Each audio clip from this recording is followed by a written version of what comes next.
Welcome to news అడ్డా. నేను శ్రీ సౌజన్య. ముందుగా headlines.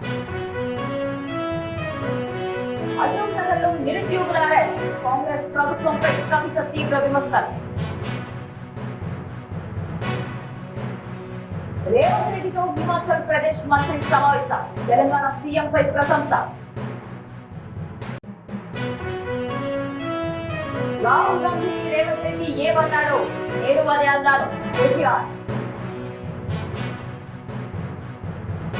KCR farm house కు మంత్రులు కొండా సురేఖ, సీతక్క, టీఆర్ఎస్ అధినేత ఆత్మీయ పలకరింపు. దమ్ముంటే ఖమ్మం జిల్లాలో పోటీ చేయి. కేటీఆర్ కు పొంగులేటి సవాల్. వివరాల్లోకి వెళ్తే 2 లక్షల ఉద్యోగాలకు నోటిఫికేషన్లు జారీ చేయాలంటూ ఆందోళన చేస్తున్న నిరుద్యోగులను అరెస్టు చేయడం దారుణమని తెలంగాణ జాగృతి అధ్యక్షురాలు కల్వకుంట్ల కవిత పేర్కొన్నారు. ఈ మేరకు ఆమె ఎక్స్ వేదికగా స్పందిస్తూ నిరుద్యోగుల అరెస్టు అప్రజాస్వామికమని అన్నారు. అధికారంలోకి రావడం కోసం కాంగ్రెస్ పార్టీ హామీలు గుప్పించిందని విమర్శించారు. ప్రస్తుతం జాబ్ క్యాలెండర్ కోసం నిరుద్యోగులు ఆందోళన చేస్తుంటే వారిని అరెస్ట్ చేయడం దుర్మార్గమని ఆమె ఆగ్రహం వ్యక్తం చేశారు. కాంగ్రెస్ పార్టీ అధికారంలోకి వస్తే మొదటి సంవత్సరంలోనే 2 లక్షల ఉద్యోగాలు ఇస్తామని నిరుద్యోగులు నమ్మించి మోసం చేసిందని విమర్శించారు. అధికారంలోకి వచ్చి 2 ఏళ్లు దాటిన ఇప్పటి వరకు 20,000కు మించి ఉద్యోగాలు ఇవ్వలేదని అన్నారు. వెంటనే జాబ్ క్యాలెండర్ను ప్రకటించి దానికి అనుగుణంగా నోటిఫికేషన్లు విడుదల చేయాలని డిమాండ్ చేశారు. అరెస్ట్ చేసిన నిరుద్యోగులను వెంటనే విడుదల చేయాలని ఆమె కోరారు. తెలంగాణ ముఖ్యమంత్రి రేవంత్ రెడ్డితో హిమాచల్ ప్రదేశ్ విద్యాశాఖ మంత్రి రోహిత్ ఠాకూర్ నేతృత్వంలోని బృందం సమావేశమైంది.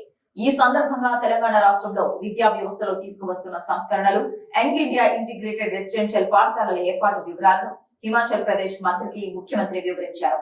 25 ఎకరాల సువిశాల స్థలంలో ఎస్సీ, ఎస్టీ, బీసీ, మైనారిటీ విద్యార్థులకు ఒకే చోట మినీ యూనివర్సిటీ తరహాలో 200 కోట్లతో రెసిడెన్షియల్ స్కూల్స్ నిర్మిస్తున్నట్లు తెలిపారు.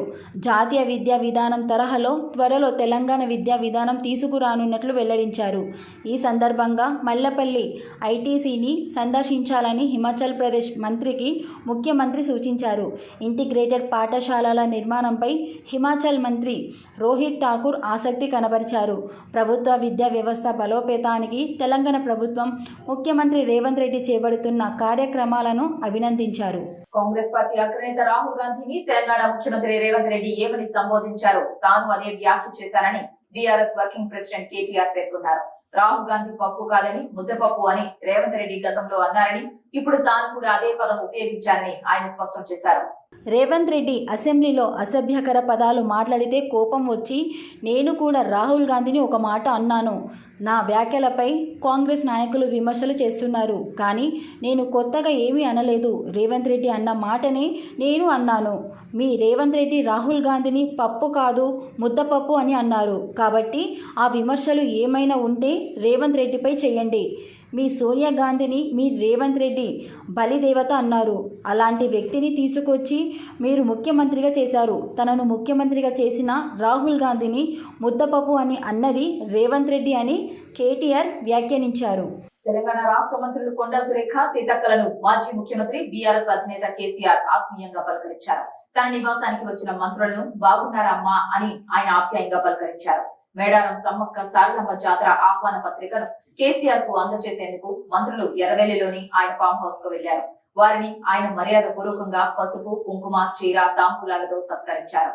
మంత్రులు కేసీఆర్కు ఆహ్వాన పత్రికను, ప్రసాదంను అందజేసి మరికొన్ని రోజుల్లో ప్రారంభం కానున్న జాతరకు రావాల్సిందిగా రాష్ట్ర ప్రభుత్వం తరపున ఆహ్వానించారు.